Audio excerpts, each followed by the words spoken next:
Bonjour à tous, bienvenue pour la troisième édition de la table de marque. On est super content de vous retrouver.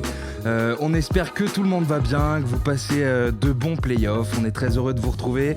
On déboule aujourd'hui avec un gros setup à 3. On essaye des nouveaux petits trucs.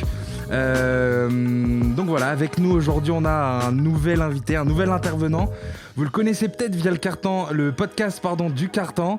C'est un doux membre de la Lakers Nation qui saura m'aider pour prêcher pour notre paroisse dans cette magnifique campagne de playoffs. Monsieur Teddy, comment vas-tu ?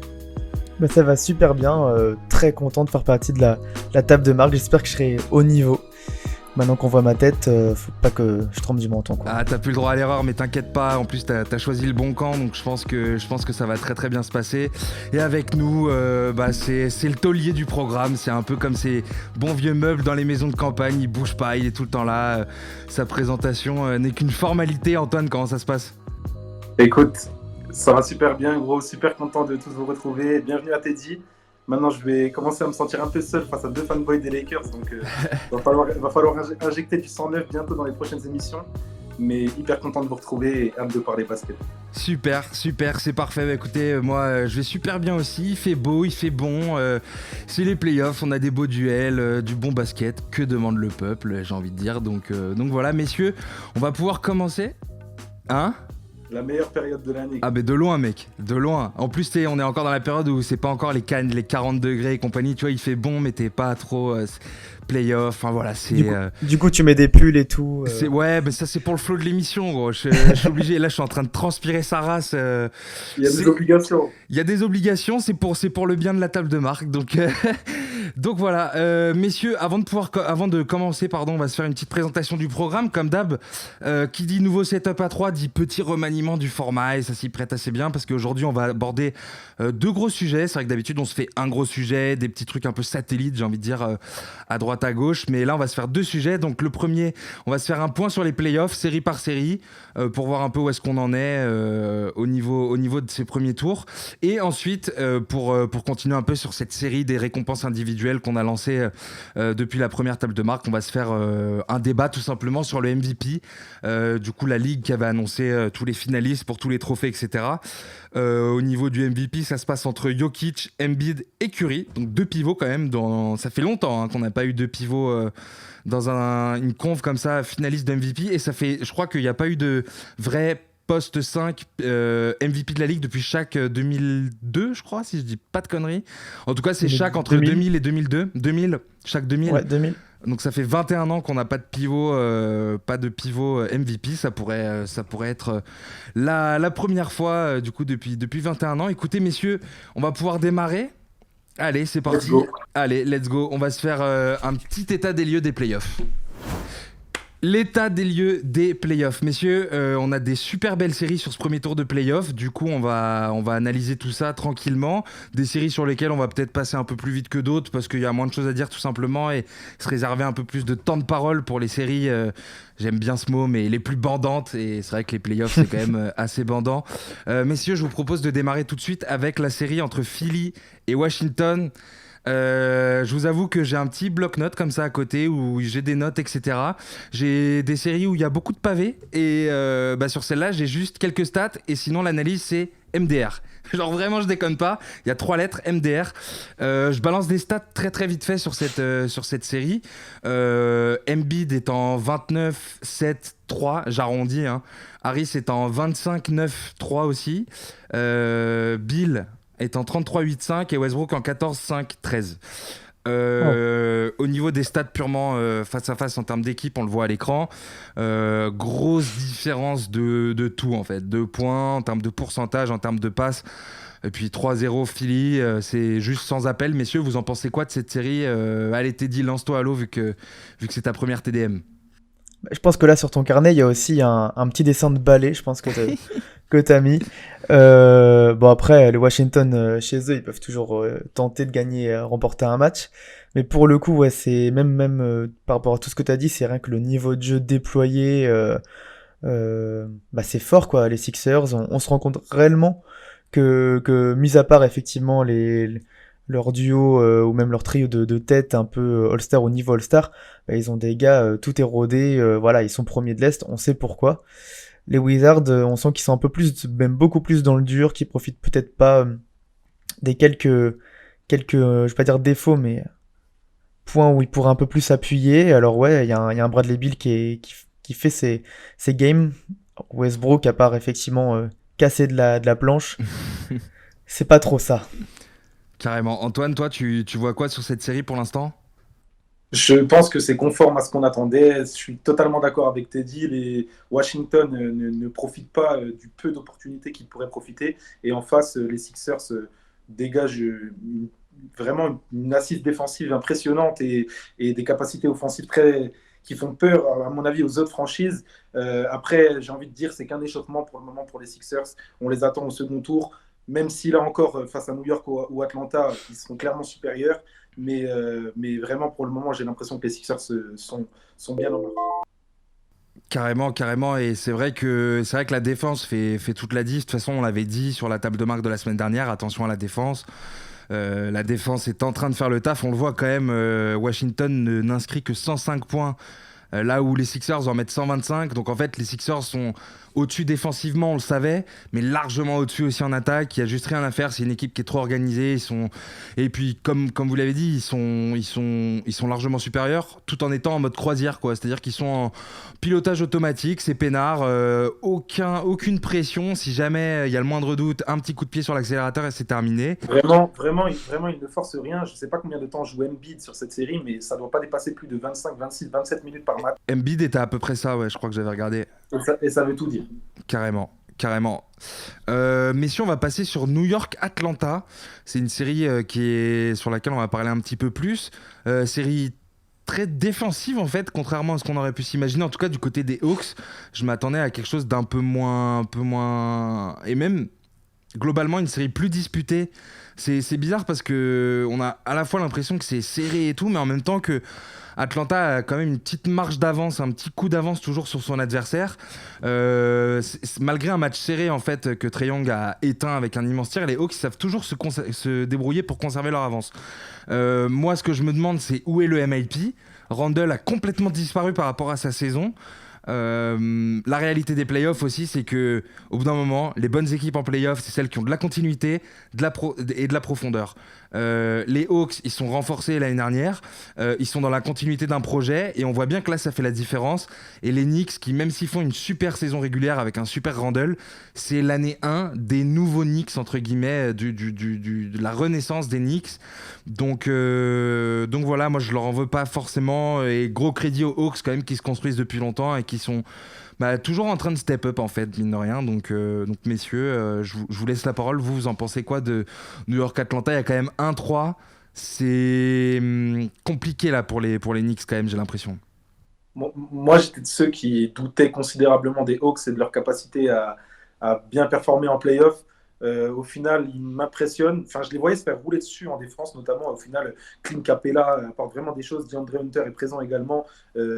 C'est vraiment une équipe qui me surprend. Gros crédit à Nate McMillan qui a réussi à bien remettre les choses en ordre.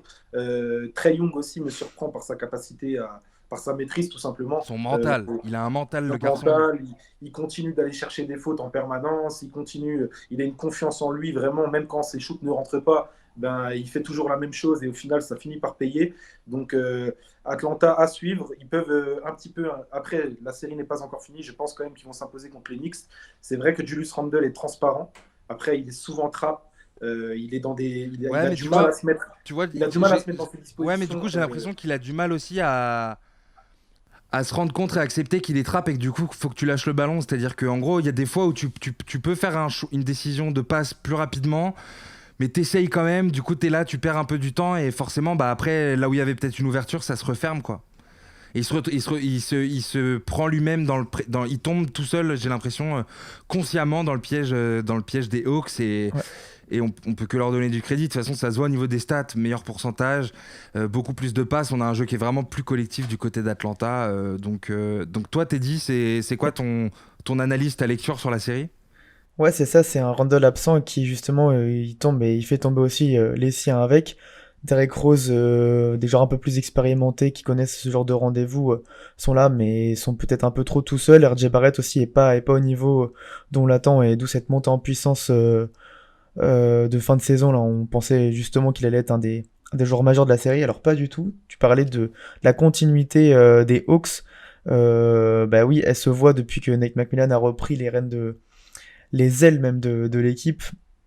On voit réellement une différence. Ils ont un des meilleurs bilans après le All-Star Break, et ça se confirme. Et qu'est-ce qui est important aussi en playoff, et ce qui a été aussi effectué durant l'intersaison, c'est prendre des joueurs un peu plus d'expérience, Gallinari, Bogdanovic, Clint Capella, et puis faire confiance aux jeunes. On parle de Trae Young, on parle de John Collins qui est souvent associé à Capella, on parle du retour de DeAndre Hunter si je me trompe pas, longtemps blessé, qui revient et qui s'est planté ses trois dans les corners avant de pouvoir faire bien plus de choses dans le futur. C'est incroyable, je m'attendais vraiment pas du tout. Pour moi, les Knicks allaient passer, mais difficilement, enfin, du moins avec une très belle série. Je m'attendais pas vraiment, et j'avais oublié en fait que les Hawks avaient une profondeur de banc, euh, on va dire, un peu plus supérieure, ou un peu plus solide que ce qu'on peut avoir, que ce que peuvent avoir les Knicks avec du Nerlens Noel à l'intérieur, comparé à quand on Hmm. fait effectivement quand on compare les deux effectifs. Oui, c'est assez logique que les Hawks soient meilleurs au shoot, Bah moi en fait, meilleurs au rebond, etc. moi tu vois, j'aurais cru que les Knicks allaient battre les Hawks ou que en gros, comment dire, genre là c'est vraiment les Hawks qui battent les Knicks. Genre C'est c'est pas les ça. Knicks qui sont en train de perdre face aux Hawks. C'est vraiment les Hawks qui sont juste plus intelligents, tu vois, meilleurs quoi, des deux côtés du terrain, collectivement et tout. Donc J'ai envie de dire aussi, il y a des joueurs, par exemple, comme Bogdanovic, qui était un peu en dents de scie pendant la saison régulière, qui là sont performants et ils rendent tous ses shoots. Et puis aussi, j'ai envie de le rappeler, tu l'as dit au tout début, c'est l'année 1 du projet d'Enix.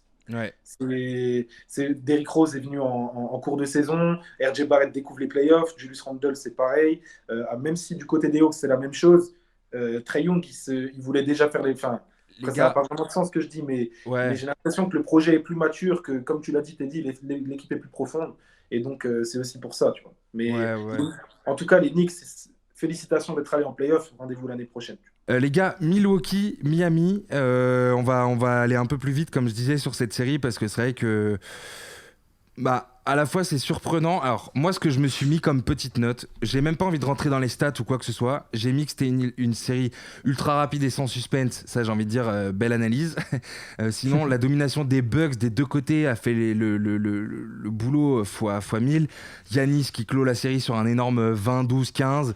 Enfin, il y a juste rien à faire pour Miami. Et c'est vraiment les deux opposés, ces équipes, j'ai l'impression. C'est-à-dire que tu as des Bucks qui sont mieux organisés et renforcés par rapport à l'année dernière, là où le Heat a l'air plus faible et moins bien organisé pour défendre et jouer les Bucks. Donc je m'attendais pas à un 4-0 pour être honnête, et je pense que personne s'attendait à un 4-0. Et en fait, même si je pouvais entrevoir un 4-0, je m'attendais pas à un 4-0 avec des matchs autant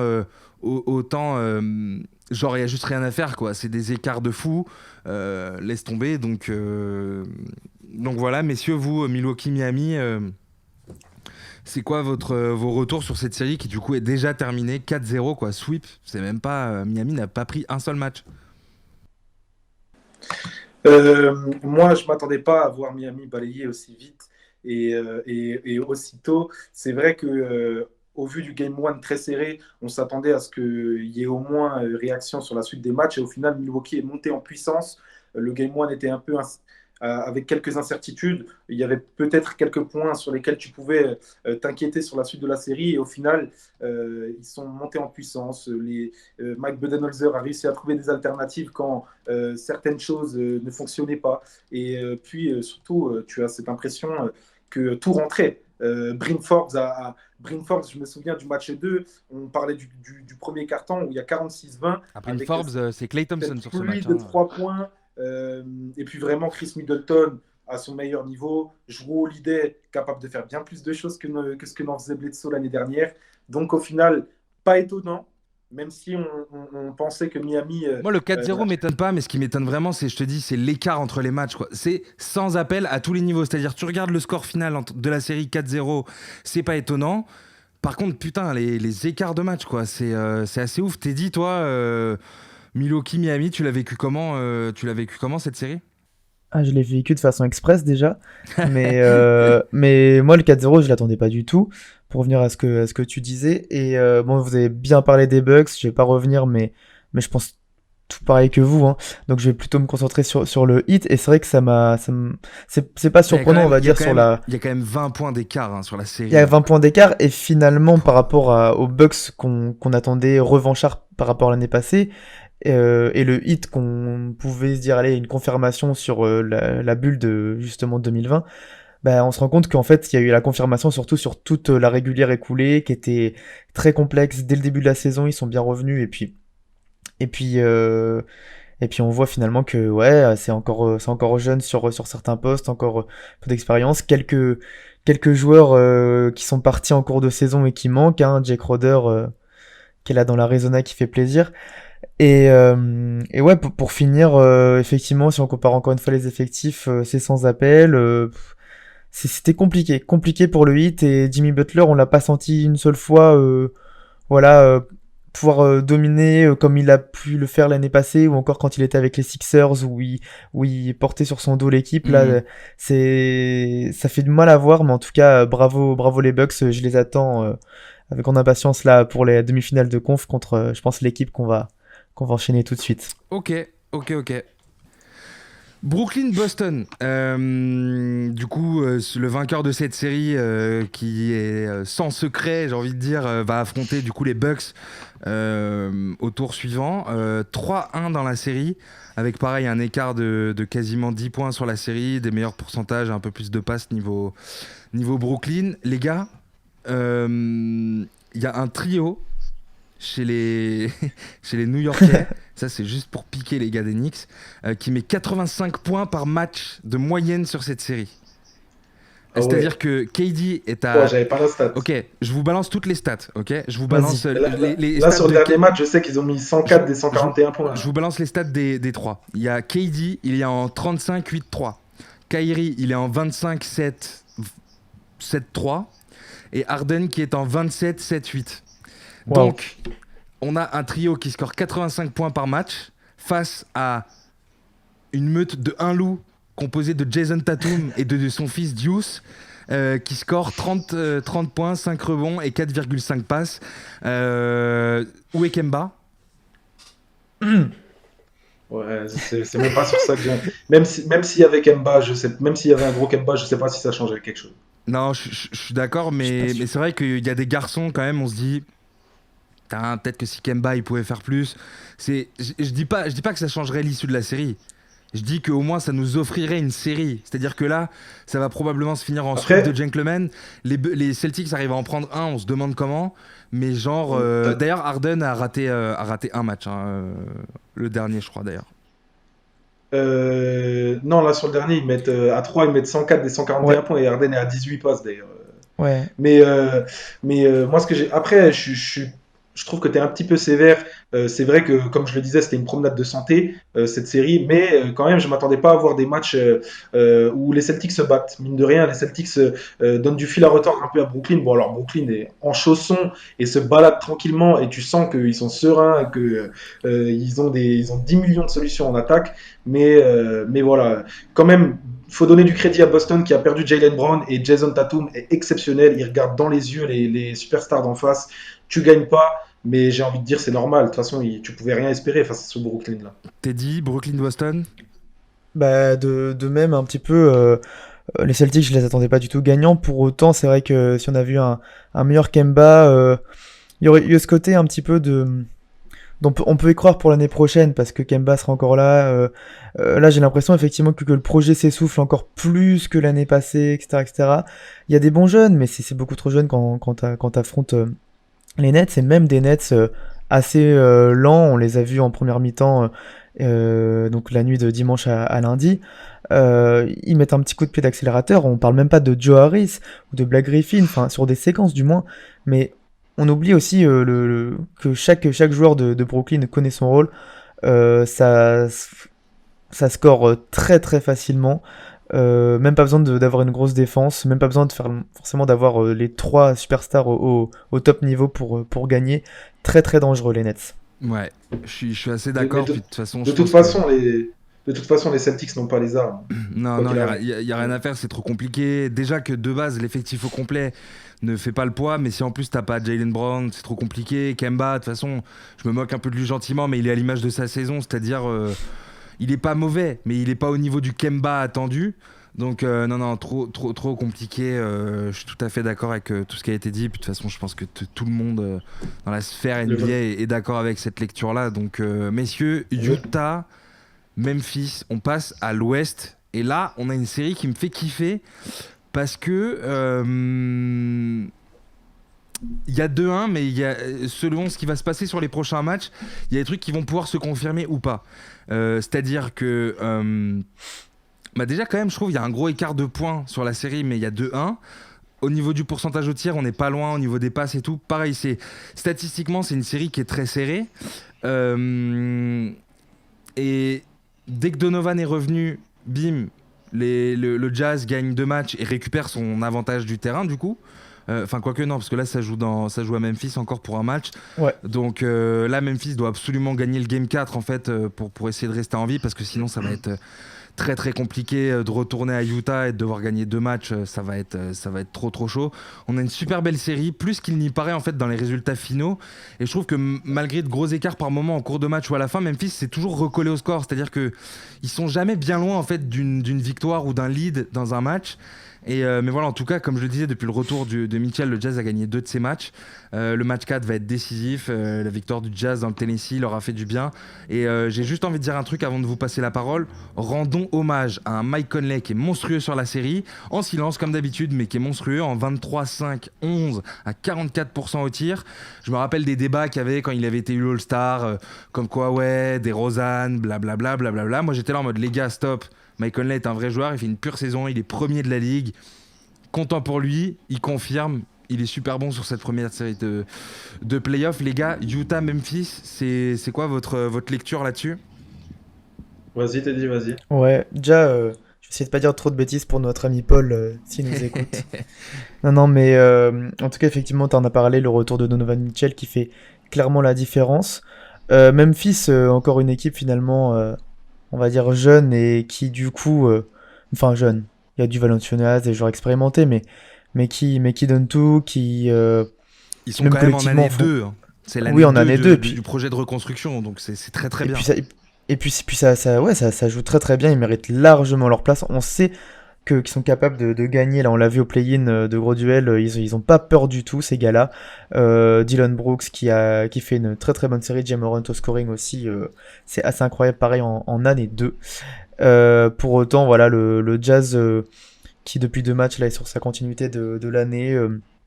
J'espère qu'ils vont encore une fois se rassurer, hein. J'adore mes potos les oursons, mais j'ai envie que le Jazz se mette encore plus en rythme parce que c'est la meilleure équipe de la ligue et on les sous-estime un peu trop, on se moque un peu trop d'eux, et peut-être à raison on verra en demi-finale de conférence, je sais pas, mais en tout cas mais il faut se méfier d'eux, ils ont des ressources, Rudy Gobert un très très gros match aussi défensif là dernièrement, très attention. Tu disais, est-ce on se moque un peu d'eux? Pour l'instant, à mon sens, c'est à raison. Parce que c'est les résultats en playoff qui comptent en fait. C'est-à-dire que C'est ça. Utah a l'effectif pour faire des choses en playoff et pour l'instant, ça n'est pas allé très très loin. L'année dernière, ils se prennent un 3-1 lead, retournement de situation dans la gueule quand même. Donc ouais, non, carrément. Puis Antoine, toi, Utah-Memphis, tu le vois comment? Moi, j'aimerais bien que Memphis. Genre, ça me ferait chier que ça finisse en 4-1, je vous dis la vérité. Ouais, Sachant aussi. que ça serait pas juste pour eux parce que ce serait pas à l'image de la série pour l'instant. Et parce que ce serait une petite récompense quand même de faire un peu mieux face à un Utah au complet, tu vois. Après, vous avez oublié de parler d'un homme quand même, c'est Tyler Jenkins, qui trouve toujours des solutions et trouve toujours un moyen pour faire en sorte que son équipe soit dans le match. C'est vrai qu'on n'a pas parlé des coachs, on a un beau duel. Même quand elle est à moins 10, moins 12, moins 14, Memphis ne se désolidarise jamais et trouve toujours un moyen de recoller au score, panier après panier, séquence après séquence. Après, j'ai envie de te dire que, à mon avis, ça finira quand même en 4-1 parce que Utah est trop sûr de ses forces. Là, vraiment, ils sont pleins de sérénité avec un Donovan Mitchell qui revient. J'ai l'impression qu'il est à 100% de ses moyens. Donc, Utah n'a qu'envie d'aller au second tour et malgré toutes les belles capacités de Memphis, j'ai peur que ça finisse en 4-1, même si c'est vrai que ce serait beau qu'ils en gagnent un second. Je pense que Memphis a absolument... Memphis, s'ils veulent espérer survivre là-dedans, il faut qu'ils gagnent le Game 4. Genre, c'est sûr, il faut qu'il y ait 2-2. Il faut pas que tu ailles à Utah avec un 2-1, avec un 3-1 dans la tête. Ça me paraît évident, sinon c'est mort. Tu vois, même si je les vois peut-être éventuellement en prendre un à Utah... Après avoir perdu tes 2 matchs à domicile, quand même, ce serait difficile C'est aux Forceps d'aller en gagner. Hein, franchement, Utah, tu retournes à. Enfin, je crois plus qu'elle s'appelle comme ça, mais j'allais dire à la Vivint Smart Home Arena. Si. Avec le public en feu, à mon avis, tu finis la série comme ça. Si jamais tu prends le game 4, là, tu finis la série au game 5. Si t'es Utah. Ouais, carrément. On passe à la série suivante, toujours dans l'Ouest. Clippers-Dallas. Une série où visiblement l'avantage du terrain, c'est de l'eau volvique, c'est de la bonne eau volcanique, pardon. Série en tout cas ultra intéressante parce que malgré le score à 2-2, chaque match se termine sur un gros écart en termes de score. Donc pour l'instant, il n'y a pas trop eu de suspense, j'ai l'impression, sur un seul des matchs. Je parle vraiment, quand tu arrives dans le 4e quart-temps, j'ai pas eu l'impression qu'il y a un seul match où on se dit on sait pas qui gagne en fait. Tu vois, genre dans le 4e quart-temps, on sait toujours qui c'est qui va gagner. 2-0 pour, du coup je l'ai dit, les Clippers ont gagné leurs 2 matchs à LA et les Clippers ont gagné leurs 2 matchs à Dallas. La série retourne à LA, il y a 2-2. Petit point stat très très très rapide. Kawhi est en 33-8-4. Paul George est en 25-8-4 et Luka est en 33-8-8 sur cette série. J'aimerais aussi que vous me parliez vite fait de votre Zubac. Je vous balance une petite stat que je suis allé chercher. C'est ses temps de jeu. On disait qu'il y avait des problèmes avec Zubac sur les games 1 et 2. Et donc game 1 et 2 c'était 20 et 22 minutes, game 3 et 4 c'était 12 et 18 minutes. Donc malgré quand même 18 minutes sur le game 4 pardon, ce qui est assez proche du temps de jeu qu'il avait en début de série, il y a le game 3 où il joue que 12 minutes et en tout cas il y a eu des petites modifs en termes de son utilisation et à partir de là ça a commencé à aller un peu mieux pour les Clippers. Teddy, défoule-toi, ouais. Faut piquer, c'est l'ennemi là, c'est maintenant. Ouais, alors visiblement, les voiliers, on le vend en poupe ces quelques derniers jours. Hein, comme quoi, Tyronn Lue, il avait raison quand il a dit à la sortie du 0-2, faut pas s'inquiéter, on n'aura pas de pression à l'extérieur, on va gagner et tout. Enfin, on va gagner, il a pas dit ça, mais ils auront moins de pression à l'extérieur, mes joueurs. Bah, comme quoi, hein, ça s'est révélé payant. En tout cas, t'en parlais du choix de Zubac de le jouer, de le faire moins jouer, il a bien eu raison. J'ai surtout parlé de nos amis Paul George, enfin nos ennemis pour ma part, Paul George et Kawhi Leonard, qui sont aussi très bien revenus dans la série. Hein. Les deux qui font une réelle série qui porte les Clippers, c'est ce qu'on attend d'eux et ils le font très très bien. On a senti peut-être un coup de moins bien du collectif de Dallas, mais ils sont toujours là. Ils tombent effectivement face comme on l'attendait de base avant que la série commence à plus fort qu'eux, avec un collectif plus complet, en tout cas paré au niveau expérience pour ce genre de rendez-vous. J'ai très hâte de connaître la suite parce que s'il y a bien une équipe qui est capable, on l'a vu depuis maintenant 1 an, d'embêter les Clippers, c'est bien Dallas. Ils sont très très surprenants. Mon ami Doncic, je parierai jamais contre lui tant qu'il est dans la ligue. Donc voilà, je laisse la parole à Antoine, mais série très indécise encore pour moi. Moi, j'ai l'impression que les Clippers sont arrivés dans cette série avec vraiment une sensation de supériorité. Tu vois, ils se sentaient supérieurs, ils regardaient Dallas de haut, ils pensaient que ça allait se passer comme la saison dernière. Au final, Doncic a remis les points sur les i, l'église au milieu du village et je ne sais quel autre César ce qui lui appartient. C'est pour faire la triade. Voilà, exactement.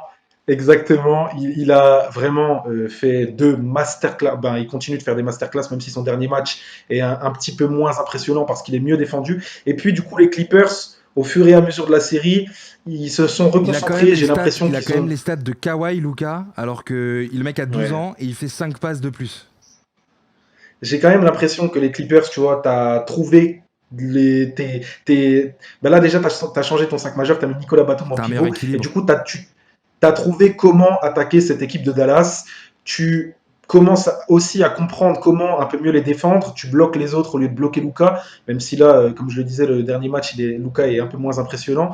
Mais du coup, balle au centre. Mais j'ai quand même l'impression que les Clippers sont plus forts et vont finir cette série maintenant qu'ils ont gagné les deux matchs à l'extérieur. Il fallait gagner ces deux matchs-là. Maintenant que tu l'as fait, tu peux aborder quand même la suite de la série avec plus de sérénité, j'ai l'impression. Carrément. Après, c'est vrai que ça urge, tu vois, donc faut pas non plus qu'ils se fassent avoir. Là, de toute façon, c'est clair et net pour les Clippers. Tu reviens à LA, faut refermer le couvercle, tu vois. C'est-à-dire que on en a laissé deux, c'est bon, on refait pas les mêmes bêtises. Ça m'étonnerait Et, pas du tout que les Mavs en fait arrivent à en reprendre un. Par contre, attention, si c'est le Game 5, genre là, s'il y a 3-2 Mavs dès le prochain match, ça, c'est très et inquiétant. Mais qu'après t'as un justement, Luka, t'as un Luka en pyromane là au game 6. Game 6 et Game 7, même sur un Game 7, j'ai pas envie de prendre Luka, franchement. Sur un Game 6, j'ai encore moins envie de le prendre, mec. Ouais, mais tu vois, mais ce que je veux dire, c'est que vraiment le prendre sur un match coup près où il peut t'éliminer, ça fait vraiment Non, peur. non, c'est clair. Et même si t'as Kawhi de ton côté et tout, et Kawhi monte vraiment en puissance là dans la Hmm. série quand même aussi, ça y est, il redevient le cyborg qu'on attendait, mais enfin, qu'on a vu qui a gagné le titre avec les Raptors, tu vois. Mais du coup, c'est pour ça que je pense qu'ils vont gagner ce match, ils vont pas laisser le Game 5, mais attention, attention à Doncic. Carrément. En tout cas, on verra ce que ça aura donné d'ici à la semaine prochaine. Les gars, l'avant-dernière série de playoffs qu'on va attaquer sur cette émission, c'est Denver-Portland. C'est ultra serré de tous les côtés. Statistiquement, etc., en termes de stats collectives et tout. On a un duel de mutants entre deux gars qui auraient largement pu être candidats MVP, entre Lillard et Jokic. Enfin, il y en a un qui est candidat et l'autre qui ne l'est pas. On préfère mettre Steph pour des raisons qui m'échappent. Ça, c'est pour mettre un petit tacle. Gaulerie, on reviendra dessus après. Les gars, Lillard, il est en 31-4-10 sur cette série. Jokic, il est en 31-11-3. C'est une série que je suis pas tant que ça, je la suis un peu de loin et tout, mais j'avais pronostiqué Portland en 6, c'est toujours possible, mais là maintenant ça m'étonnerait à 2 partout. Malgré ça, je vois pas non plus une série en 7 en fait, donc je pense que celui qui gagne le prochain match termine le taf au Game 6. Je sais pas ce que... Ah ouais. Ouais, Antoine, toi tu vois ça comment? Là du coup la série repart à Denver. Ah, moi, je pense que vraiment, c'est complètement aléatoire. C'est tellement difficile de donner une bonne lecture de cette série. C'est C'est pour ça que j'ai l'impression que celui qui va gagner le prochain match va avoir trop de confiance et l'autre va être au fond du Moi, je trou, suis quoi. pas sûr. C'est Je justement pense pour que ce que tu dis. Denver peut perdre ce match et ils ont tellement d'expérience justement. Ils se sont déjà retrouvés dans cette situation qu'ils peuvent totalement recoller au match d'après. Et Portland, je pense qu'ils ont les joueurs totalement capables, même en situation d'élimination, de prendre feu et du coup Hmm. décrocher un Game 7. Donc vraiment, j'ai du mal. Moi, je pense que ça va aller en 7. Et je pense qu'on va arriver vers un duel Jokic Lillard McCollum parce que c'est vrai que lui, Jokic, il n'a pas son meuret, mais bon, même si Michael Porter fait le taf, mais je pense qu'on va arriver en 7 et ça va être un duel de superstars et ça va être qui fait gagner son équipe. Carrément, carrément. J'en place juste une Ouais. quand même pour la petite photo que j'ai utilisée de Jokic qui est peinard sur le bench. Il attend son MVP, peinard. Enfin voilà, ça m'a fait gaulerie de mettre cette photo. Teddy, Denver-Portland. Bah, d'ailleurs, Portland, c'est une série qu'on a déjà vue il y a quelques saisons. C'est une série qui, j'ai l'impression, comment dirais-je ça, genre, par rapport aux séries qu'on va peut-être parler plus tard à l'Ouest ou qu'on vient juste de parler, où je vais pas dire que tous les matchs se ressemblent, mais il n'y a pas de. Il n'y a On pas de attend quelquefois dynamique qui se des dégage, ouais. vrais ajustements, mais On comprend il y a rien sur toujours. cette Enfin, série, j'ai l'impression. voilà, on connaît comment. Enfin, même quand les Portland, même quand Portland ou même quand Denver joue leur meilleur jeu, on l'a vu avec Portland qui artille à 3 points incroyable au niveau du pourcentage. Denver arrive quand même à gagner.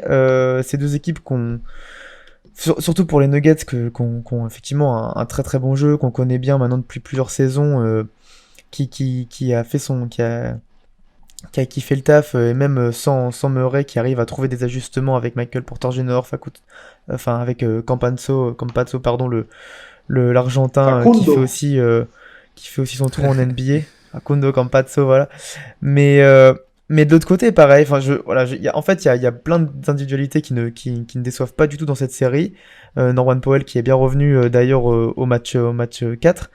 Mais je sais pas ce qu'il faut. Pareil, j'arrive pas du tout à lire cette Moi, série. Est-ce qu'on aura un CJ McCollum game? ouais. J'en sais rien du Ça tout. m'intrigue énormément. Lillard Mais est... il y a juste un truc aussi que j'ai vu du coup en faisant les stats parce que c'est que Vas-y, Lillard, j'avais dit, il est en 31, 4, 10, il est incroyable. 9. Mais en gros, il y a sur les 3 premiers matchs, il est genre à 37-40. Et le 4e match, par contre, il est genre à 10 points, à genre entre 10 et 20% C'est de souvent tir. arrivé cette Il saison. gagne. Ça. Cata. C'est souvent arrivé cette saison qu'il lâche des matchs à 50 et qu'ensuite le. Et j'ai l'impression que ça peut être le pire truc en fait pour Denver. Et t'as les stats de Jokic ou Pour pas? Portland, c'est-à-dire que plus la série avance, comment? T'as les stats de Jokic ou pas sur la série? Bah j'ai les stats, j'ai fait la moyenne sur les 4 matchs, j'ai pas match par match, mais je crois que c'est un peu plus stable quand même, un peu plus régulier. Mais moi je vous dis, les soirs où...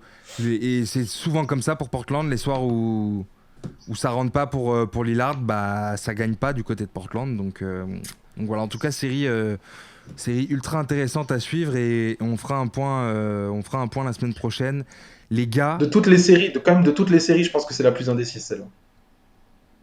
je sais pas, parce que C'est la plus serrée. on Ah. arrive sur une série. Oui, on arrive sur le main On arrive event. sur- On je vais arrive y sur le aller. On main arrive sur event. le, Je vais y aller. on arrive sur le main stage là. Ouais. On arrive sur le truc le plus. C'est la seule. Je vous le dis en toute objectivité, c'est la seule série qui compte sur ce premier tour. Ça c'est Pistons ça Rockets. c'est placé. Bon. Ah, pardon. À tous les spectateurs, je suis seul. Là maintenant, dans les 5 minutes qui viennent, je suis seul. Ok. Là, à partir de maintenant, ça va être la messe. Lakers, Suns. Plutôt Suns Lakers d'ailleurs, si on respecte l'avantage du terrain. La meilleure équipe de la série, hein, qui sont Les gars, il y a deux qui sont partout. les Suns, évidemment. Je le répète, hein, mais l'avantage du terrain, c'est de l'eau volcaneuse. Ça, c'est dit. Est-ce que les Lakers sont en danger? Anthony Davis, il s'est pété sur le Game 4, blessé aux adducteurs. Pas plus d'infos pour l'instant. A priori, il est questionable pour le prochain match. Donc, je pense que... De toute façon, il qu'il sera va pas à 100%. jouer. De toute façon, même s'il Ouais. joue, il sera pas à 100%. Je pense qu'il va pas jouer. Je pense qu'il va pas jouer le prochain match et qu'il jouera à partir du suivant. De toute façon, on le sait, en playoff, personne n'est jamais vraiment à 100%. Il y a toujours des petits pépins et tout. Là, ça arrive quand même au pire moment car la série retourne à Phoenix.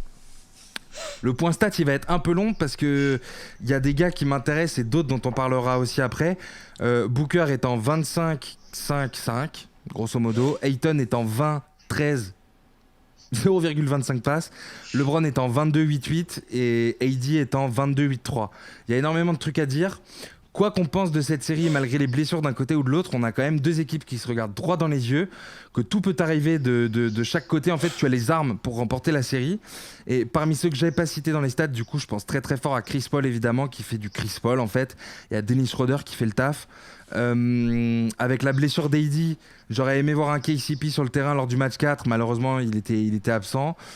J'ai aucune difficulté en fait à avoir une lecture limpide sur la série dans l'ensemble et à comprendre ce qui se passe.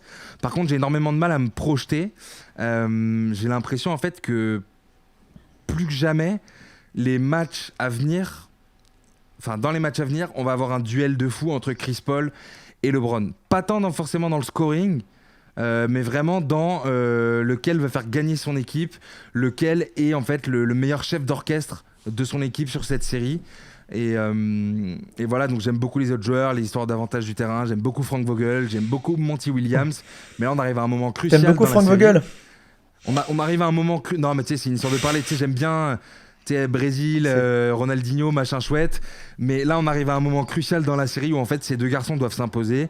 Et voilà, donc pour toutes les raisons que j'ai mentionnées, j'ai un peu peur, mais en même temps j'ai hâte parce que malgré les absents et les aléas en fait qui font un effet up and down, on galère un peu quand même à se projeter dans la série. Et ben on a une vraie série qui est à 2-2, qui est ultra disputée. Il y a qu'un seul point d'écart, on le voit au niveau des stats, hein, genre c'est ultra serré. Et Et voilà, une série ultra défensive, d'ailleurs, j'en ai pas trop parlé, où tout peut arriver. Gros crédit à la photo que j'ai utilisée qui m'a fait taper une barre, cette séquence où LeBron s'amuse avec son dernier jouet, son jouet Crowder. donc voilà. Messieurs, allez, je donne la parole à Teddy, comme ça Antoine il pourra nous répondre là-dessus, vu que nous on est les plus objectifs sur cette série. Bien sûr. Teddy. Ouais, donc doit-on s'inquiéter pour les Lakers? Ouais. Non, mais je pense déjà pour commencer avec nos amis les Suns qui vont rester sur ces continuités. Le troll de Chris Paul, blessé pas blessé, bon, on l'a vu ce dimanche à 21h30 qui va très très bien, notre ami, que l'épaule va bien, qu'il est capable de chercher très loin son shoot comme il sait faire. En tout cas, voilà, tu parlais de chef d'orchestre, il est incroyable sur cette série. Il n'y a même pas besoin d'un grand Devin Booker pour que Phoenix gagne. Encore une fois, tu parlais de Jack Crowder, mais c'est pas le seul. Ils connaissent leur rôle. Tous les joueurs qui entourent, on va dire, ce duo, même ce Big Three avec un DeAndre Ayton incroyable. S'il y a bien un gars que je pensais pas à ce niveau-là au premier tour, enfin ses premiers playoffs, c'est bien lui. Et je pense que, enfin, on l'oublie pas parce que quand on voit les matchs, il crève l'écran. Mais c'est clair que la défense, voilà, tu parlais de la défense des Lakers.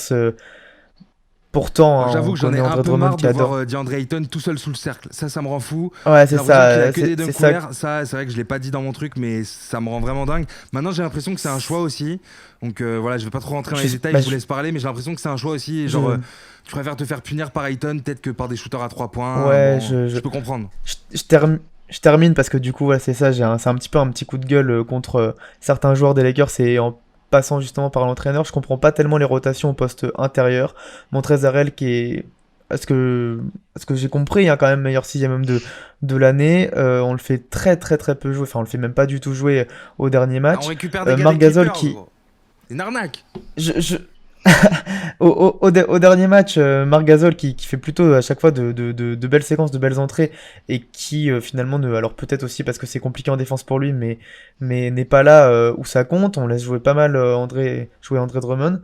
Et autour, bah, les role-players des Lakers, t'en parlais de KCP qui était pas là. On a quand même McLemore qui fait aussi. Enfin, en fait, on a une profondeur de banc incroyable chez les Lakers, mais on n'arrive pas à trouver un roster encore au bout de 4 matchs qui est capable de se dire ok c'est lui notre roster, on va dire nos 8-9 joueurs qui sont capables de remporter ce match. Enfin ça change tout le temps.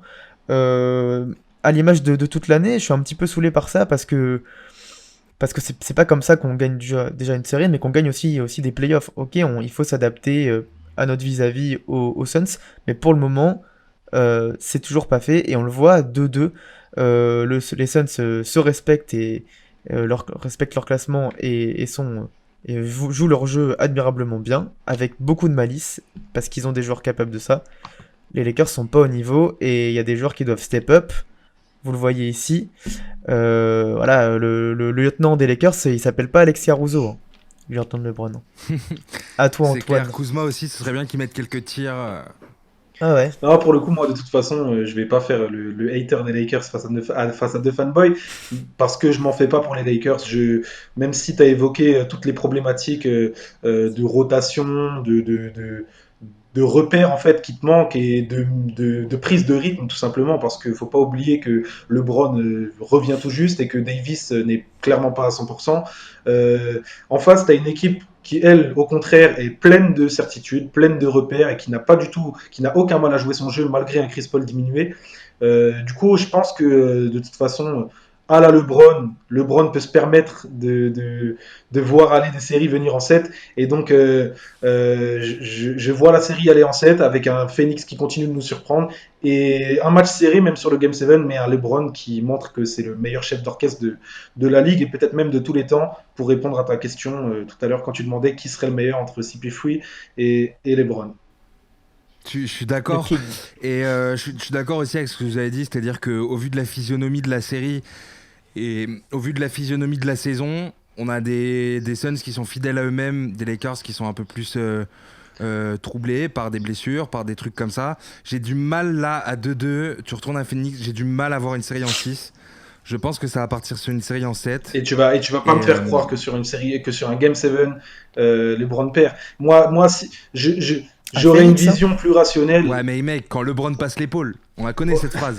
Non, mais moi, j'aurais une vision plus rationnelle si c'était pas LeBron James en face. Parce que je pense que Phoenix a une meilleure équipe de basket, un meilleur jeu, et je pense, en tout cas là, à l'instant T, tu vois. C'est juste qu'en face, t'as un mec qui est juste invincible en playoff, quoi, un premier tour en plus. Et donc, j'aurais une vision plus rationnelle si c'était pas LeBron James en face. Mais LeBron James sur un Game 7, face à une équipe, Capable de tout, face à une équipe un peu inexpérimentée, même si t'as un Chris Paul en face, j'y crois pas, tu vois. Donc, je te dis LeBron. C'est peut-être, ça manque peut-être un peu d'arguments ou d'analyse, mais pour moi, c'est un peu la loi du basket qui règne depuis 2003, quoi. Enfin, depuis 2010, mais voilà, vous m'avez compris. Je suis d'accord, puis surtout ces dernières années, en fait, bah, on le voit, hein, quand LeBron va en playoff, LeBron va jusqu'en finale. Voilà. Point barre. Voilà. Il n'y a pas une seule fois sur ces dernières années où, sauf les dernières fois, c'était quoi avec le Heat. Ouais. Enfin bref, on s'en fout, tu vois, mais sur ces dernières années, LeBron en playoff est égal à LeBron en finale. Tu vois, genre, c'est une équation Après, où il n'y a pas de... Paul doit bien rigoler, il doit dire que c'est des arguments de Tweetos, mais n'empêche que pour moi, c'est... Ouais, mais tu vois, Paul est tout le temps pété. Quoi ? Ah, Paul, pardon, je croyais que tu parlais de Chris Paul. Oui. Paul est Non, tout le temps pété. non, Mais tu parlais de Paul est tout Paul, le temps pété quand machin, même. les gars, Paul Roy. Ouais. Polo va très très bien. Écoutez, ok, super. Bah écoutez, avant de conclure vite fait, c'est vrai que c'est un peu un truc à la trash talk, mais je me permets vite fait. Un joueur à suivre là sur la suite de ces premiers tours de playoff. je croyais que tu parlais de la série. Oh. Sur tous les playoffs là, surtout le premier tour de playoff, un petit gars à suivre Frérot, comme ça sur lequel. Frérot, je vais pas faire dans l'original, mais je vais te dire Luka, c'est tout bonnement incroyable de le voir, Voilà. de le voir jouer. Et voilà. Et si je devais te dire une petite wildcard, je te dirais Ja Morant. Ok, bah t'es un bon bâtard parce que tu m'avais pris Luka, mais la wildcard est la bienvenue. Donc top. Teddy, un joueur à suivre. Il y avait aussi Luka, mais allez, je vais dire, même si j'ai un peu peur pour le Knicks, Julius Randle, au Grave. moins qu'il sauve Il se les réveille un meubles peu, là. au Madison Square Garden Ouais, au qu'il se retour. réveille Là. un peu. Et moi, petite wildcard aussi, LeBron. C'est vrai que là, c'est l'heure d'activer le cheat code, poteau. Hein. C'est maintenant. Hein. Il est temps. Les fameux LeBron qui passent l'épaule, c'est maintenant qu'il faut l'activer. Il faut qu'on le tweete en majuscule. Donc, Après, il y a tellement de ok, joueurs à suivre, mais je trouve que Ouais, ces c'est playoffs, vrai, je sais pas ce que c'est le vous jeu. en pensez, mais ces playoffs sont vraiment, vraiment agréables à suivre. Et... bah, en tout cas, c'est premier tour. Pour un premier tour, on est bien servi. tu Exactement, et ça vois. promet Là où pour la d'autres années, suite. tu vois, Ouais, sur ils un premier tour, sont on n'a très pas ouverts, ouais. beaucoup de. Et ça promet, Tu vois, ça promet pour la suite. Excuse-moi, les séries qui arrivent, Bucks, Nets, Carrément. et même à l'ouest, ça va être vraiment haletant. J'ai hâte. Ça va être super kiffant. Et surtout que à l'ouest, on va avoir vraiment des physionomies super différentes de tour en tour, tu vois. Ouais. Entre des équipes qui vont pas du tout faire les mêmes séries d'un tour à un autre en fonction de l'adversaire. Exactement. Donc super, messieurs. De toute façon, on fera un point sur pareil sur les playoffs. Toujours, on va en parler chaque semaine forcément. Donc la semaine prochaine, on aura déjà des seconds tours qui auront commencé, je pense, des Game 1, peut-être des Game 2. J'ai pas du tout regardé le calendrier, mais voilà, on va enchaîner. Et là, on va conclure la série sur les petits trophées individuels. C'est vrai qu'on les a pas tous faits, mais on avait envie de terminer quand même sur le plus important, celui qui nous fait le plus kiffer et le plus parler. C'est le débat du MVP. J'ai tout qui s'écroule chez moi. Je sais pas si ça s'est entendu, mais pendant que Antoine chante, c'est magnifique. On enchaîne tout de suite. C'est le débat du MVP.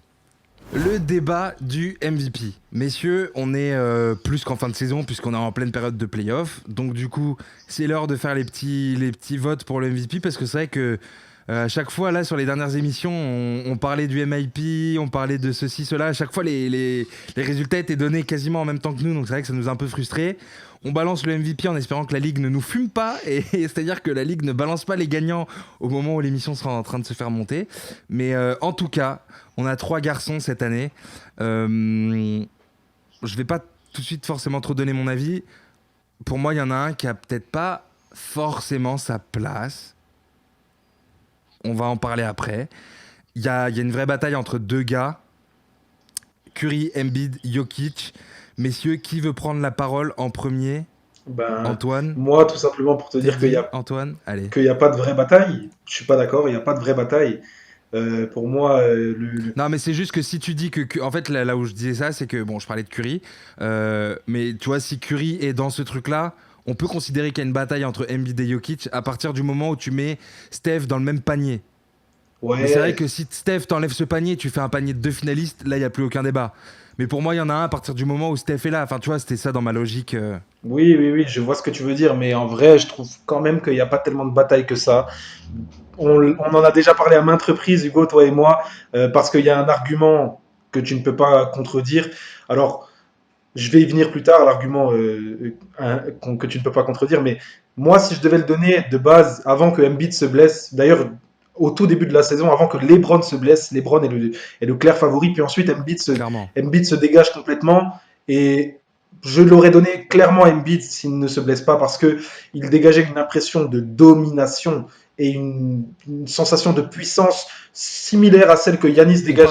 On parlait de pivot MVP depuis le Shaq. Il y avait clairement un délire comme ça, genre Ouais, en mode ouais. sous le panier. De- Il n'y a pas de débat, c'est terminé. en, C'est en mode c'est faute ou 2 points. C'est lui-même qui l'avait dit. En mode c'est faute ou 2 points et c'est 30 ou 35 points tous les soirs à partir du moment où il joue et que en plus avec des trucs où le mec te défonce ta raquette, te défonce tes pivots adverses sans cesse à coup de fade away, à coup de gros Des dunk. fade away mi-distance. Ouais, ouais, ouais. Donc vraiment, vraiment, je l'aurais donné à Embiid parce que pour moi, cette sensation-là de surpuissance, c'est celle que dégageait Yanis Antetokounmpo sur les 2 saisons précédentes, tu vois.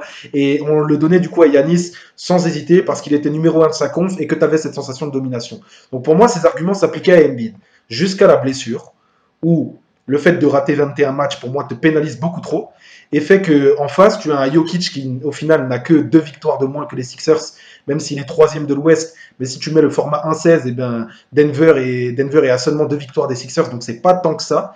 Et puis Jokic est en 26-11-8 avec 72 matchs joués. Et pareil, des statistiques monstrueuses et une sensation de facilité déconcertante. Donc je le donne à Jokic et pour moi, il n'y a pas de bataille. Ouais, clairement. Teddy. Ouais, pareil que vous, hein, si bon, je suis pas un grand fan des pivots, hein, mais j'ai ma petite taille, mais pour le coup, il n'y a pas de débat pour moi si Embiid, tu parlais de la domination, Antoine, je suis totalement J'ai le d'accord avec toi, mais classement, si je te coupe Embiid, juste parce que vas-y, il y vas-y. a, il y a Antoine qui parlait du coup du classement si on prenait l'ensemble de la ligue. Utah en 1, Phoenix en 2, Philadelphie est 3e sur toute la ligue et Denver est 5e. Donc il y a 2 places d'écart Cinquième. entre les deux. T'as balancé les bilans, ça reste quand même Philly qui est devant. Il y a quand même 2 places, tu vois. Donc à Mhm. statistique égale, moi je l'aurais donné à Embiid aussi. Puis cette sensation de domination, tu vois. Un match Vas-y, égal, ouais. Teddy, Un pardon. nombre de matchs joués, ouais. Ouais, c'est ça. Ouais. Ouais, à nombre de matchs joués, et puis s'il y a nombre de matchs joués, il y a des performances d'Embiid, c'est sûr. Parce qu'en début d'année, c'est ça qui est aussi appréciable, souvent quand on aime parler MVP, c'est que il nous faut des matchs références. Le match référence, là, avant l'All-Star Break, là, contre le Jazz, il est incroyable. Et il y en a Où d'autres. il Il y en a d'autres en démolit. plus. Il y en a contre les Lakers. Oui, et il y en a d'autres. Mais Jokic, du début à la fin, a été d'une régularité assez folle et a aussi eu ses matchs références. Je m'en souviens un soir à Sacramento. Bon, ça reste les Kings, mais les Kings en 57% au début d'année, tir, hein. fallait quand même aller les chercher. Voilà, 8 tu parles de son Tu pourcentage. rates pas un seul match. Et, un- Tu rates pas et un puis seul match, quoi. 57%. Et puis Jokic, à ce que je sache, il tire pas juste sous le cercle, hein. Il nous fait et il tourne sur lui-même, il prend un café, il shoot, ça fait filoche. C'est Une incroyable. bière, même. Il mène, il voit tout. Il voit tout. Il mène, même s'il fait plus de 2 m 10, le jeu, voilà, des doigts de fée dans un corps. Je vais pas le qualifier ce corps, mais, mais vous avez capté, Grassouillet. non, non. Genre, Gracieux. y a pas de. Gracieux. Y a pas de débat. Je mets Embiid en 2. Je mets Curry en 3 pour 2 petits mots sur Curry. Je pense qu'il a quand même sa place dans le débat. Ça fait du bien d'avoir Curry ici parce que pour le coup, je pense que s'il n'était pas dans le débat, enfin, s'il n'était pas dans les 3, on serait peut-être en mode, bon, quand même, ça serait à la place de qui? Peut-être de Moi, Giannis, j'ai à la envie de rigueur. rebondir un peu sur ce que tu dis. Parce qu'en fait, j'ai Ouais, l'impression vas-y, que, vas-y. si tu veux, cette année, on met Curry, mais parce que c'est Curry. Et bon, ça se comprend aussi. Ah, Mais tu vois, genre par exemple, d'autres années, on mettait pas forcément Lillard parce que c'est Lillard. Alors que statistiquement et en termes de bilan, bah il y a plein de fois où en fait on en était pas loin, tu vois. Moi, je suis pas d'accord avec ça. c'est vrai. Mais juste avant de venir sur Curry, pour finir sur Jokic, déjà, tu as Ouais. rappelé les 57% au tir. Pour moi, c'est la stat qui m'impressionne le plus parce que vu la difficulté Bah des. Embiid est quand même à 51. Ah, mais j'ai envie de te Ça dire, va. après, ça a peut-être aucun sens ce que je vais dire, mais c'est une impression personnelle que les tirs de Jokic sont plus difficiles que les tirs d'Embiid, par exemple. Et que Je pense que c'est une sensation visuelle plus que tout, peut-être. parce que mine de rien, alors c'est vrai que Jokic, moi je le vois un peu comme le Steph des pivots. C'est-à-dire que des fois il prend des tirs, ou comme un peu comme un Luka, il prend des tirs trop Ouais. bizarres des fois, genre au niveau de la gestu, N'importe au niveau quoi, je du te jure. rendu visuel de ce que tu vois sur ton écran, ça fait ficelle quoi. Et Et puis, là où en fait Embiid, je le vois plus comme un truc tu sais qui est soigné, qui est travaillé. Tu sais, il va un poster truc que gars, tu reproduis et tout il le va temps se à créer son l'entraînement, espace tu vois. fade away, que ce soit à mi-distance ou peu importe, ça rentre, tu vois. Mais un truc que tu, Et, un truc que tu reproduis sans cesse et qui rentre tout le temps. Ça, c'est ça, c'est Embiid. ça. Alors que Jokic, c'est beaucoup C'est un plus go-to aléatoire. move. C'est des trucs genre, il balance la balle, en fait, et ça rentre, tu vois. À 57%, Ouais, ça rentre. il balance, Mais tu vois, il balance. du coup, pour finir sur Jokic, les gars, sincèrement, ça fait pas plaisir d'avoir un mec qui joue des saisons complètes, tous les matchs, 35 minutes tous les soirs, parce que ça n'arrive plus. Et moi, c'est une qualité, je trouve, le fait que les joueurs le fait de ne pas se blesser, pour moi, c'est quelque chose qu'il faut Donc il y a pas de valoriser. management et tout, tu vois. Qu'il n'y ait pas de load management ou simplement le fait de ne pas se blesser. C'est quelque chose qu'il faut valoriser. Aujourd'hui, tous les joueurs se blessent. Bien sûr, avec le rythme de la NBA et encore plus sous pandémie, c'est chaud. Mais Jokic, pour moi, ça m'impressionne de voir des joueurs qui sont là tous les soirs, qui mettent leurs points tous les soirs. Et pour moi, c'est quelque chose qu'il faut valoriser. Et donc, Ouais, puis surtout que ça clôture le débat complètement pour moi. tu parles de régularité en termes de présence, tu vois. Mais il y a une régularité aussi en termes de stats, c'est-à-dire que il y a pas eu, je sais pas, 5 matchs à 50 points de Jokic. Enfin, je dis peut-être une connerie, tu vois, mais j'ai pas l'impression. Mais en tout cas, tu vois, genre, il y a pas eu, c'est pas un mec up and down. Ouais. Et à la fin de la saison, quand tu regardes les stats, il y a un 30, un 27, 18 en fait. Et C'est même, vraiment genre, j'ai souvenir d'un toujours à peu match. près dans ses standards. J'ai souvenir d'un match, par Ouais. exemple, contre Boston où il met 12 points, mais il est à 15 passes. Tu vois ce que je veux dire? Ouais, c'est ça. Puis ça, c'est arrivé qu'une fois, quoi. Tu Voilà. vois, qu'il soit à 12 points. Ouais. Genre, on peut les compter sur le doigt d'une main, les Exactement. matchs à moins de 20 points de Jokic cette saison. Sur 72.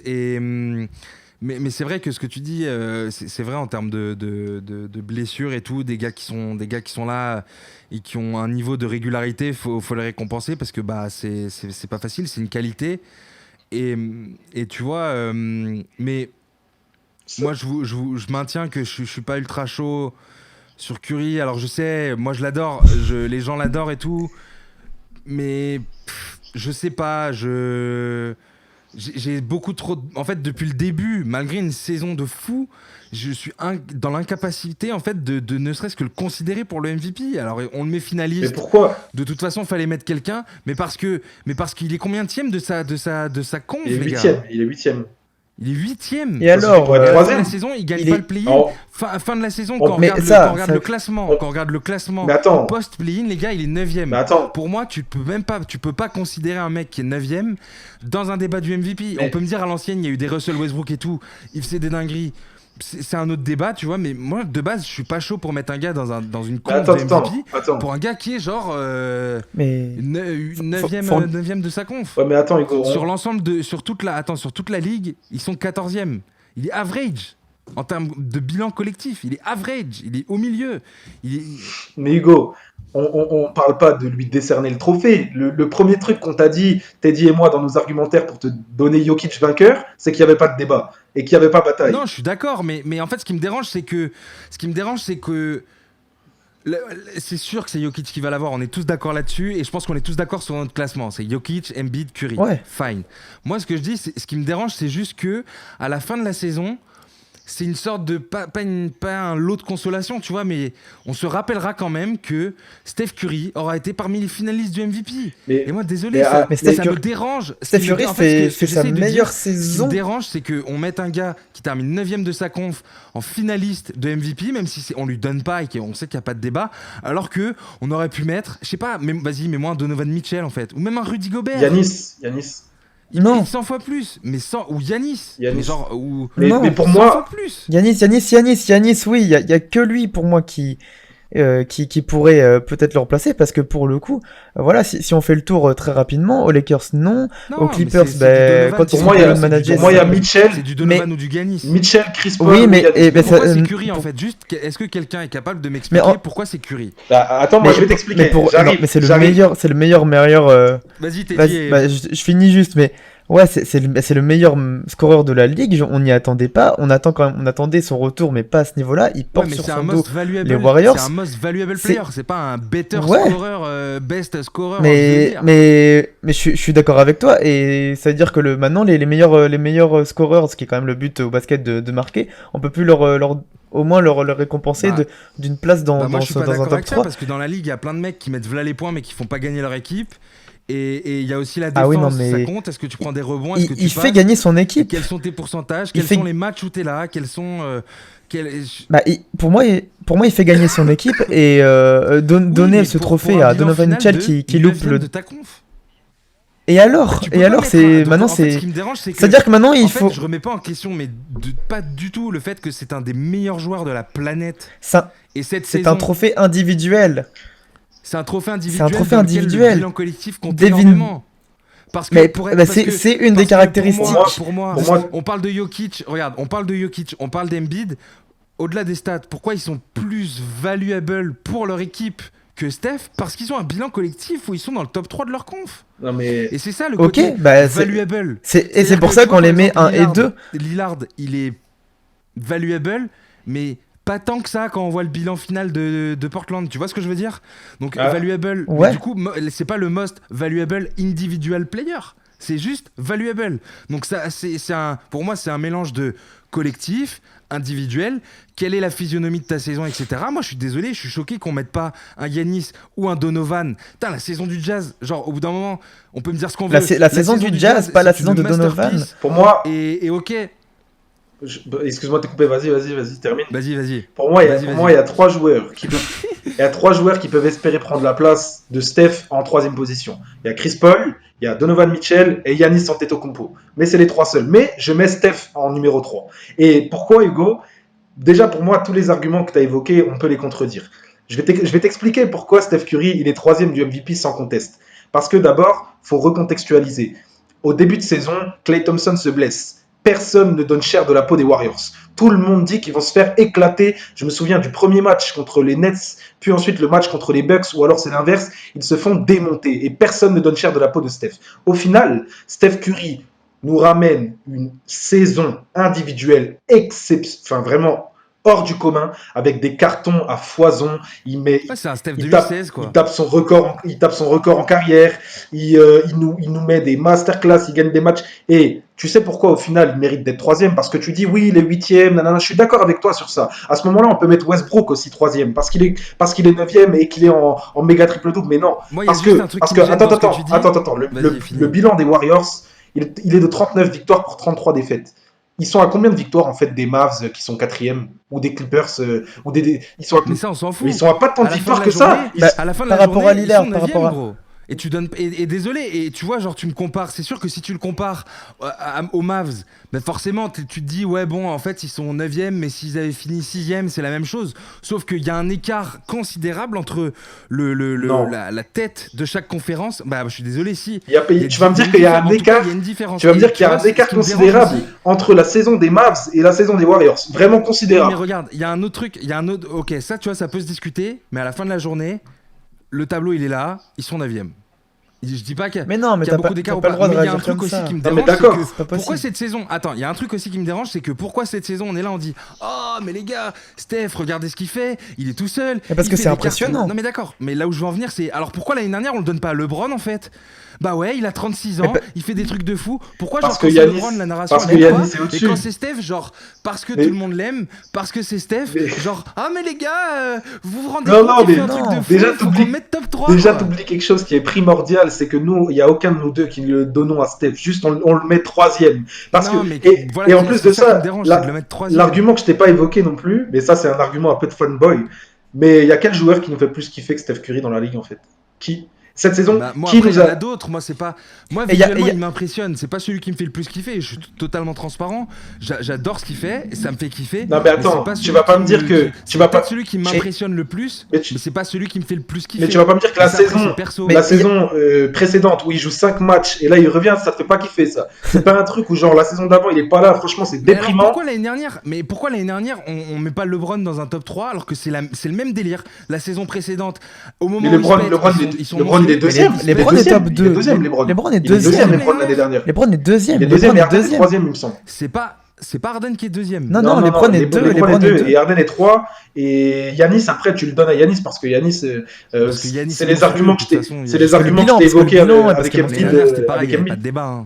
Oui. Non, clairement. Oui. Mais du coup, ce qui me dérange, moi je te dis, on en revient à ce truc-là, tu vois, pourquoi alors je sais, c'est qu'une 3ème place, tu vois, mais moi je suis relou et tu vois, genre c'est pas comme si Steph, genre on aurait pu, et même Yanis, tu vois, on aurait pu mettre en lumière un putain de Donovan Mitchell qui fait une saison monstrueuse, beaucoup plus, peut-être moins impressionnante, mais beaucoup plus monstrueuse que celle de Steph. Mais il est pas... On aurait pu, Excuse-moi, et mais... même si c'est rien, et même si pour plein de gens peut-être que c'est de la merde, bah moi j'aurais bien aimé qu'on lui dise, c'est quoi mec, vas-y, on te met dans les 3, mais non. on sait très bien que tu l'auras pas, mais vas-y, top finaliste MVP, mais... fine.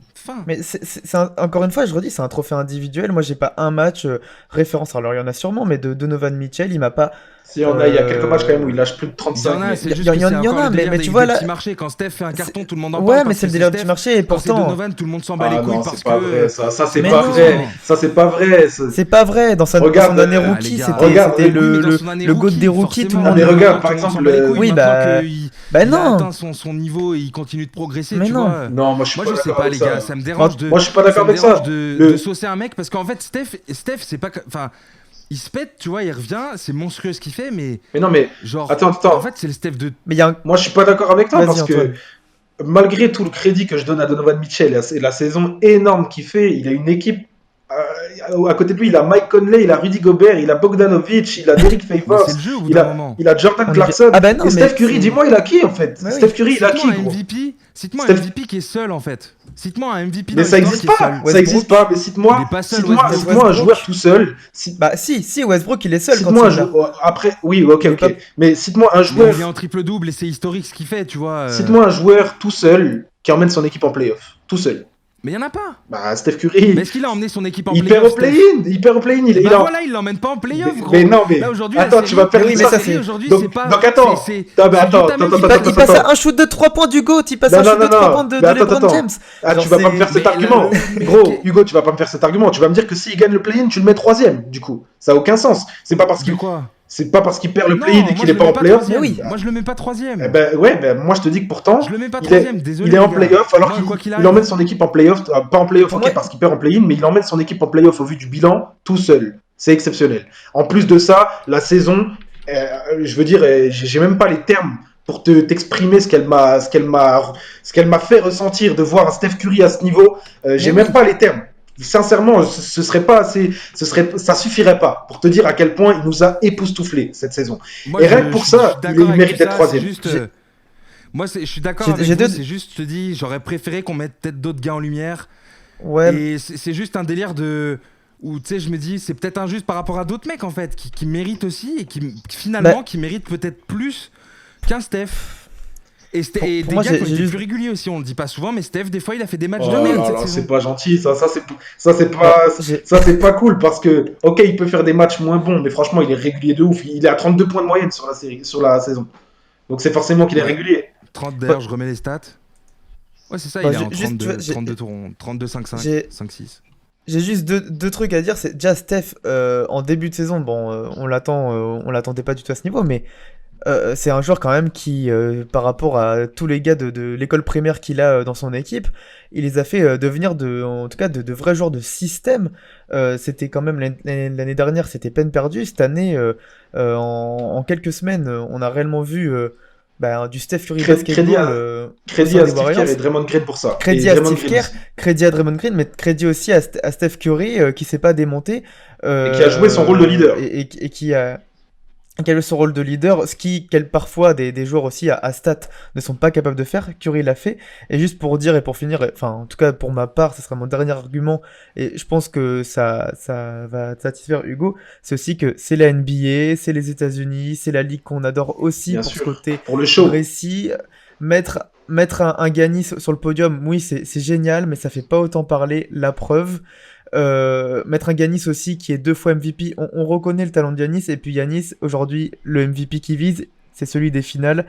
Il a tout ce qu'il faut individuellement de sa boîte de trophées. Oui, l'NBA lui aurait pas donné un triplé. Et puis Non, mais voilà, non, mais mais il mérite, et pour moi, c'est, allez, on va dire avec Mitchell, parce qu'il y a le bilan collectif, je peux te l'accorder, même si pour moi, Mitchell vraiment fait pas individuellement ce qu'est capable de faire Curry, et là, je pense que j'aurais crié à l'injustice, parce que quand même, Curry fait une saison, sur les premiers matchs, il est impressionnant, on sent un retour, une régularité, peut-être effectivement, il y a eu une baisse de niveau, mais il finit à plein régime.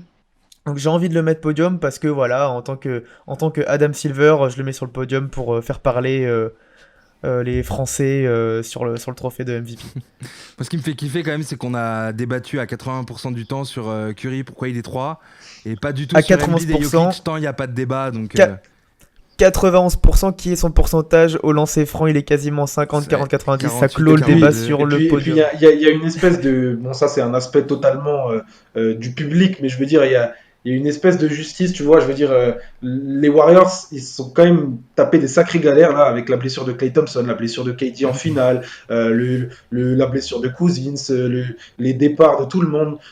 C'était compliqué. Et puis, tu as une saison de revanchard de Curry, tu vois, qui le couteau entre les dents, emmène ses gars et dit on m'a manqué de respect, on a dit que je pouvais pas emmener mon équipe, que je pouvais pas faire gagner mon équipe, et ben au final tout seul voilà ce que je fais. Après, comme tu l'as dit, c'est pour la place de troisième et Jokic mérite amplement le trophée, mais pour l'ensemble de son œuvre, je trouve que Curry mérite la troisième place, même si Mitchell c'est le Jazz numéro un, mais je veux dire voilà, tu vois, c'est des moi, tu c'est vois, une c'est. différence de vision de Vas-y, je te laisse basket. conclure. C'est une différence de vision, en fait.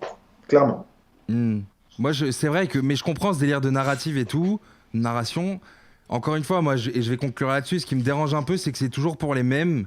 Et c'est sûr que le truc de narration, bah en fait pour une équipe comme Utah, on s'en branle parce que c'est Utah et c'est une réalité aussi. Alors peut-être que je surjoue et peut-être que j'en rajoute en disant ça, mais c'est aussi pour que tout le monde comprenne le message, tu vois. Mais il y a quand même une part de réalité dans ce que je dis. Je pense que les gars qui font ce qu'ils font comme ça dans une équipe comme Utah, bah forcément ça fait moins envie et je comprends, tu vois, quand tu compares, quand à côté t'as un Steph qui est dans un Golden State qui a roulé sur toute la ligue sur les dernières années et qui revient et qui dès sa saison après blessure sans Klay Thompson emmène ses gars, fait progresser les jeunes qu'il a autour de lui, les Andrew Wiggins, les Kelly Oubre, ça va presque en playoff, mais voilà, moi je conclue juste avec ça, c'est qu'à la fin de la saison ils sont 9e. Avant play-in, pardon, ils sont 8e du coup, donc bon voilà, t'es à peu près à la moitié de ta conf, un peu en dessous de la moitié. Ça me dérange un peu de autant récompenser un gars dont on sait qu'il n'aura pas le MVP, alors qu'à côté, tu pourrais faire kiffer un peu des gars qui font une meilleure saison. Après, Quand tu prends l'individuel, tu sais, quand tu additionnes l'individuel et le collectif. Et après, voilà, moi, c'est vrai que après, je tu vois, il y rajoute a et des. tout. Et c'est vrai que dans ma voix, on peut croire que mais je suis pas du tout scandalisé. Et je mets un peu d'eau dans mon vin, parce que c'est vrai que je m'imagine déjà en train de monter l'émission et de m'écouter et de paraître pour un énorme hater de ce qui n'est pas du tout le cas. J'adore Steph Curry. C'est un mec que je pense que n'importe quel fan de basket regarde ce mec jouer, c'est juste impressionnant. Quand tu connais un peu le contexte de son équipe, de son historique de blessures et tout récente, bah tu kiffes encore plus parce que t'es là en mode bah ça fait plaisir en fait. Le mec est au niveau auquel on l'a connu, du moins au niveau Mais auquel il est après, capable d'être. après, tu vois, tu parles de récompenser les mecs, mais faut pas oublier que là, on parle d'un trophée individuel, le MVP, Most Valuable Player, et que dans le fait de récompenser les mecs, il y aura les All-NBA First Team, Second Team, dans lesquels Donovan Mitchell sera, tu vois. Et là, on va lui donner tout le crédit qu'il mérite. Moi, perso, je le mets first All-NBA First Team, Donovan Mitchell, tu vois. Mais pour un classement de MVP, au vu de tous les arguments qu'on a donnés, je préfère te mettre Steph Curry troisième. Je peux comprendre, En tout cas, messieurs, en tout cas, messieurs, pardon, je vais y arriver. C'était super intéressant. On a vraiment beaucoup parlé. Et du coup, c'était bien parce qu'on a pu quand même en placer quelques-unes pour des gars qui sont pas là, des Yanis, des. Vous avez d'autres petites mentions? Non, pas forcément. Moi, pour faire un podium, à part Yanis et Donovan, comme on l'a dit, Eh bah Lillard, t'as dit ouais, mais si tu veux Lillard, mettre moi c'est Curry, pareil, mais je suis bon, ma logique. Jamais de la vie en fait. Ouais, et puis la fin de voilà. saison de Lillard, Vraiment Bah moi dégueulasse. je mets Giannis. Fin de Bah oui, saison de oui, c'est Portland je mets et Giannis fin de parce saison de que Portland et de Lillard sont dégueulasses. Moi, je t'ai dit Chris Paul, Yanis. Sinon, tu mets Luka en fait, hein. Au choix, sinon Ouais, tu mets voilà. Luka. Hein. Chris Paul, ouais, Yanis, c'est ça, c'est vrai, Chris c'est Paul, vrai. Yanis, Donovan Mitchell, Luka. Chris Et Paul, si ouais. tu veux vraiment tirer le truc, si tu veux vraiment le tirer au Russell Westbrook et Lillard. Mais sinon voilà. Ouais, ouais. Donc pas un gars des Clippers. Hein. Bah non. Ouais, bah, en même temps, ils jouent pas Ah assez de ouais. matchs non plus. Ils jouent pas assez de matchs, Bah, ils jouent ils pas, hein. sont pas, ils se donnent pas à fond, ce qui est tout à fait normal, tu vois. Mais donc du coup, de toute façon, on le sait tous, c'est pas leur objectif. Hein, ils s'en Mais battent les couilles du MVP. après, s'ils avaient joué tous les matchs, ils seraient probablement dans le classement. Tant la saison de Kawhi et de Paul George sont impressionnantes quand même. Pareil pour les Nets. Hein. Oui. Harden, il était Et dans KD au les début, oh là là. KD au début, Ouais, bah KD, c'est pareil, KD il se blesse On est pas. dans. KD il fait une saison complète. moi, avant que la saison J'ai envie commence, de dire, il n'y a pas de débat. Hein. avant que la saison commence, j'avais dit KD, moi. Tu vois, je En fait, il y a pensais eu KD. En fait, si on fait la frise chronologique, t'as KD. Ensuite, t'as LeBron. LeBron. Ensuite, t'as Embiid. Et ensuite, t'as Jokic Jokic, et- mais genre en mode Jokic, il termine tout le en monde. mode Quoi. je mets le couvercle, exactement. C'est ça. Très bien. Écoutez, messieurs, c'était super sympa. C'était une émission bien longue, du coup, parce que c'est vrai que. On n'a pas forcément choisi des sujets propices à ce que on ne déborde pas, mais en tout cas c'est ça qu'on kiffe. On espère évidemment que chez vous aussi vous avez kiffé. On vous saoule pas trop avec ça, mais c'est vrai qu'on le dit quand même, on en place une petite à chaque émission parce que c'est important. Un petit pouce, Les pouces un bleus. petit retweet. Les commentaires même, c'est vrai qu'on n'en parle pas souvent, mais par exemple pour le débat du MVP, balancez tout dans les commentaires. Et Si vous avez des avis, des analyses sur les séries de playoffs, n'hésitez pas. Et voilà, diffusez ces vidéos, balancez-les à vos potes en abonnez-vous. DM sur Twitter ou sur vos profils. Abonnez-vous. La cloche. Et comme dirait Brulux, mais je Qu'est-ce qu'il vais. faut dire de plus Comme dirait Brulux, mais je vais pas le dire en entier. Cliquez, bande de. Voilà. Bande de basketix. Ouais. Très bien, messieurs, c'était super sympa. Teddy, du coup, tu t'en es bien sorti pour la première émission là. C'était cool. Bah ouais, j'espère que j'allais devoir pas dit trop de bêtises et. Non, ça devrait Et j'aime aller. bien Donovan Mitchell, hein, même si ça paraît pas. Donc, voilà, c'est ce que je voulais dire pour les fans du Jazz qui Oui, nous et moi, écoutent. Très bien. Et moi, je ne suis pas un fanboy inconditionnel de Steph Curry. Je l'adore, mais voilà, je suis pas son plus grand défenseur non plus. Très bien. Écoutez, messieurs, c'était une superbe conclusion. Moi, c'est bon, je me suis déjà dédouané. J'ai dit Steph Curry, j'adore et tout. Donc c'est bon de mon côté, je suis clean. Les gars, on se donne rendez-vous la semaine prochaine avec nos Semaine auditeurs, prochaine. du coup, pour continuer. Bah On ouais. aura du deuxième tour, je pense. Donc peut-être des Game 1, des Game 2, je sais pas. Faut voir le calendrier, je vais pas dire de bêtises. Mais en tout cas, voilà. Que dire de plus? Bah non, je pense que c'est bon. tout C'était a un été plaisir, les mecs. dit. Donnez le rendez-vous. À la semaine prochaine, c'était un plaisir, les mecs. Ciao, l'équipe. Allez, Yes. yes sir. À Salut, la semaine les gars. prochaine, les gars. Ciao.